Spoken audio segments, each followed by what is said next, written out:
Hey y'all, Nikki here. Let us start. This is Caitlin, the Breton. Isn't she pretty? I want to start this by showing everyone what I've learned about how to make a pretty character. Because this game, I don't know about any of y'all, but I've always had a very hard time making a pretty character. So, first off, let's get rid of this torch.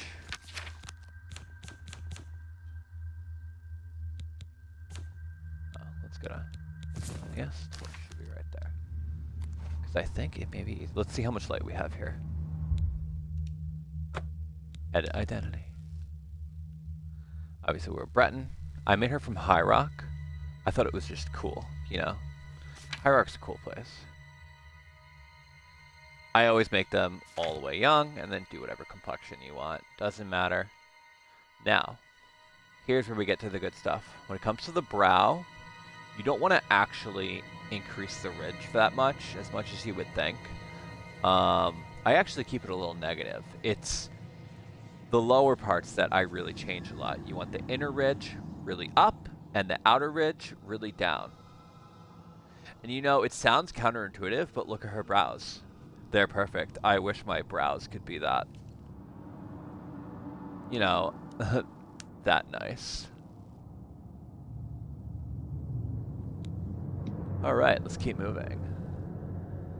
We've got the cheeks. Now you want to keep them fairly neutral. You want to keep the cheekbones fairly neutral as well, but a little bit on the thin side. See, I have it at 20.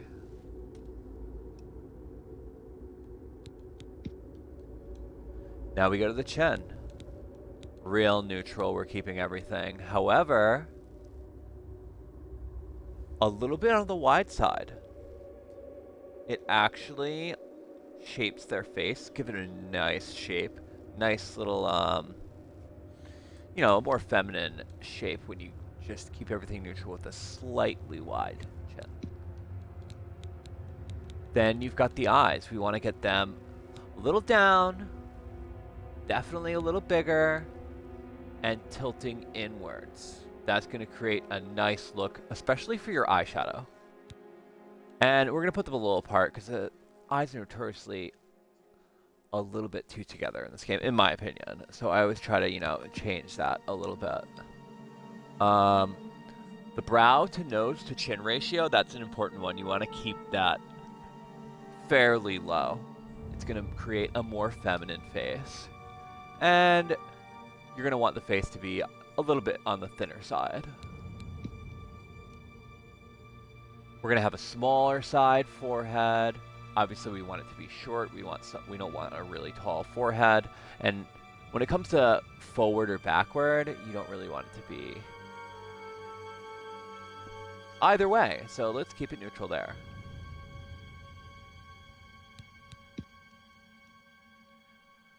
Then, and you're watching Nikki Sword and Board. Sorry, my friend wants to watch me. For the jaw, we're going to go -50. Okay? I always get it pretty thin. You want a thin jaw. You don't want a broad jawline.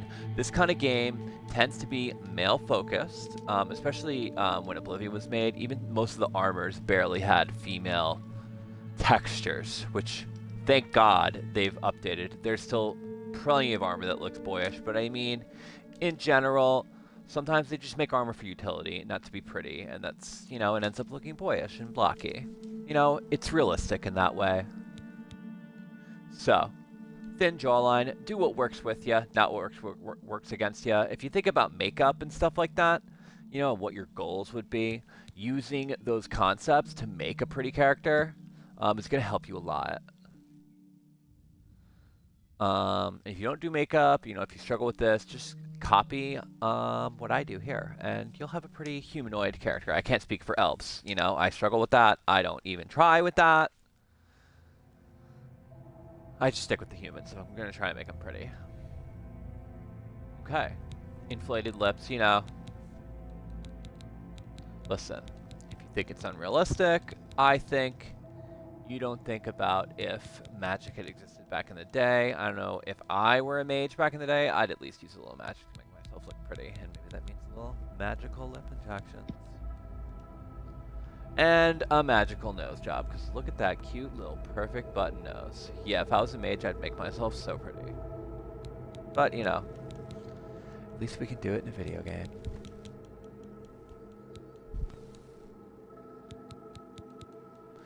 Okay. I like to keep the eyes pretty normal. If you look,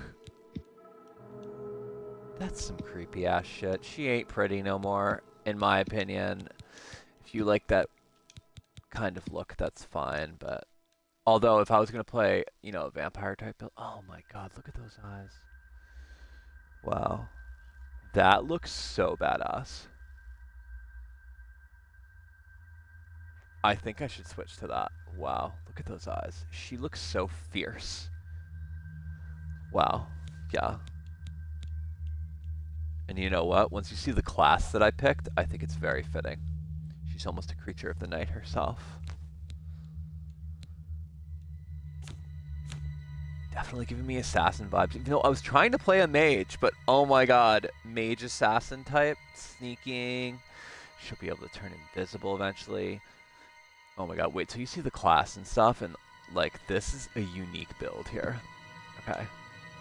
As far as the skin goes, if you make the eyelids a little bit red, it'll really help bring out the eyes. I have, you know, usually I put 5, and I think that'll help us. So I actually make them look a little bit bruised. I think it helps kind of like eyeliner it, but it gets pretty noticeable pretty quickly, so you may not notice, but if you look at it, kind of, if you go too hard, makes it look like she has bags under her eyes, which that's not the look we want. But if you make it bright, it kind of is like way too much. Is kind of just like if someone put on concealer and you can obviously tell, like it's all caked on and stuff. So I actually tend to do like just a little bit, and I think it looks nice and it looks realistic, and it really brings some contrast to your character. Cheekbones are flushed. Wow, she looks cute. Love how she looks. And the freckles, I really like. I mean, it depends on what character you want, but let's see without. Okay, she is cute. She is cute. But you give her the freckles, and it really brings texture to her face. At least I feel. Yeah.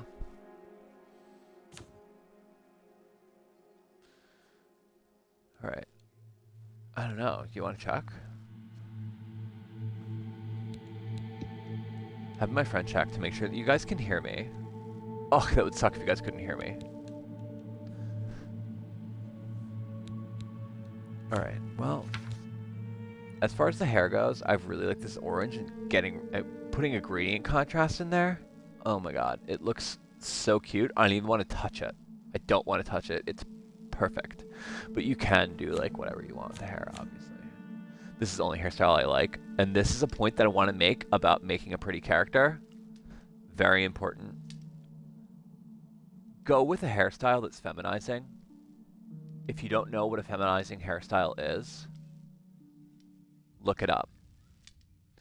Let me tell you, what's really helped me be able to make a pretty character is, you know, learning how to do feminizing things, being a trans person, because I need to do it in real life, and so I've learned it, and I know how to make even a male-focused game have my character look pretty if it has good sliders like this. Most of these hairstyles for the women are not gonna make you look feminine. There's a lot of bangs and heavy bangs. Makes the jawline come out. It squares your face. There's a lot of short hairstyles, not a lot of long hairstyles.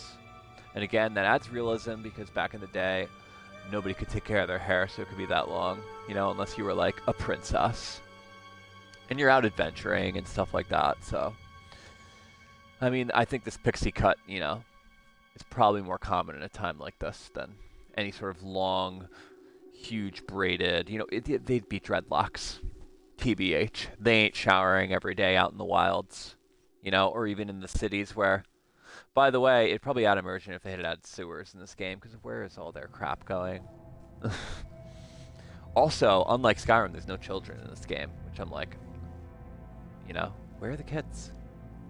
There's all these people in these cities, and there's no kids. What are you handing me this for? Sorry. All right, hang on. I think we're ready to go. Kaylin Breton from High Rock.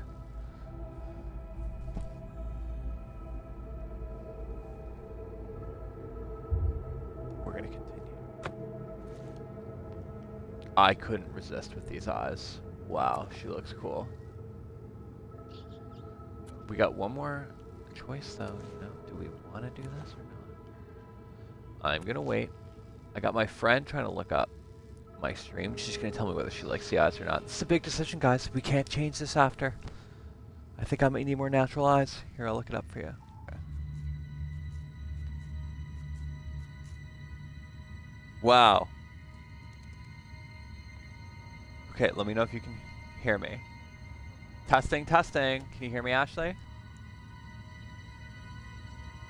Thank goodness. Isn't that cool? You can see my game. Alright. Alright, you know what? I'm glad that I took the time and thought about this though, guys, because I'm not liking the eyes anymore. The eyes, they gotta go. I like the natural eyes, like I was saying before.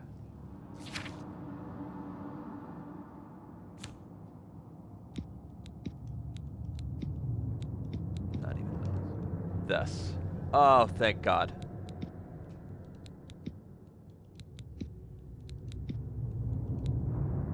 Okay.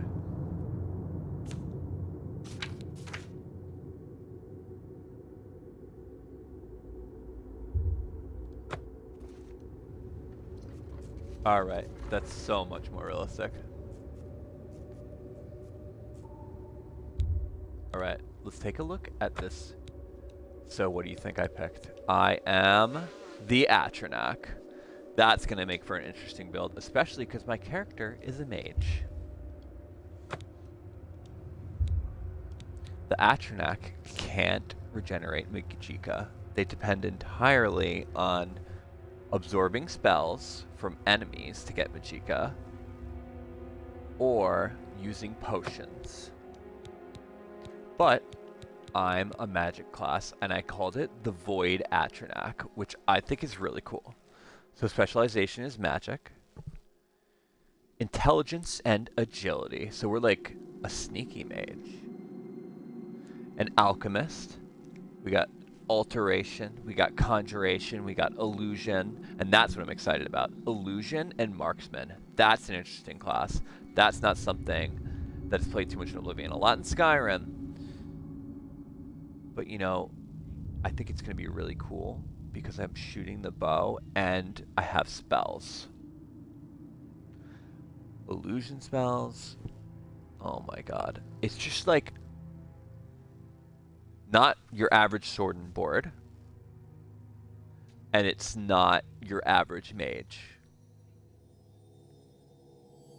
I think it's really cool. I think it's going to be a fun, interesting build, and eventually when that illusion gets charged up, it's going to be really cool. We just got to learn to balance the magicka, because being an Atronach, we can't regenerate it, and in the beginning, we can't depend solely on magic, which is why we have the marksman and the sneak. She's got the agility, so you know, daggers, stuff like that. But she's not an expert. She's gonna have to learn. She don't know how to use those weapons that well. But she's agile. She'll figure it out.